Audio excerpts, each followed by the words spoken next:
എല്ലാവർക്കും നമസ്കാരം. എല്ലാവരും സുഖമായിരിക്കുന്നു എന്ന് വിശ്വസിക്കുന്നു. ഇന്ന് നമ്മൾ ഉണ്ടാക്കാൻ പോകുന്നത് എളുപ്പത്തിലൊരു വെണ്ടയ്ക്ക തോരനാണ്. അതിനുവേണ്ടി ഒരു പാത്രം ഗ്യാസിൽ വെച്ച് ലോ ഫ്ലെയിമിൽ ചൂടാക്കുക.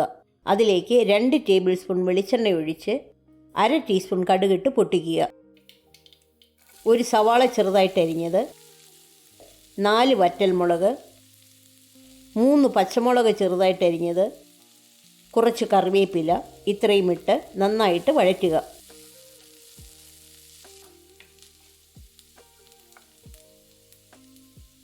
അതിലേക്ക് 1/4 കിലോ വെണ്ടയ്ക്ക നന്നായിട്ട് കഴുകി ഒരു തുണി കൊണ്ട് വെള്ളമെല്ലാം തുടച്ചു മാറ്റി ചെറുതായിട്ട് അരിഞ്ഞതിട്ട് 10 മിനിറ്റ് ഫ്രൈ ചെയ്യുക. അതിലേക്ക് 1/2 ടീസ്പൂൺ ഉപ്പ്, 1/2 ടീസ്പൂൺ മഞ്ഞൾപ്പൊടി, ഇത് രണ്ടും കൂടി ഇട്ട് മഞ്ഞൾപ്പൊടിയുടെ പച്ചമണം മാറാൻ നന്നായിട്ട് 1 മിനിറ്റ് ഇളക്കുക. അതിലേക്ക് 1/2 കപ്പ് തേങ്ങ ചിരിയത് ചേർത്ത് ഇളക്കി 3 മിനിറ്റ് ആവിയിൽ അടച്ചു വെക്കാതെ വേവിക്കുക. അടച്ചു വെച്ചാൽ വെണ്ടയ്ക്ക കൊഴിഞ്ഞു പോകും.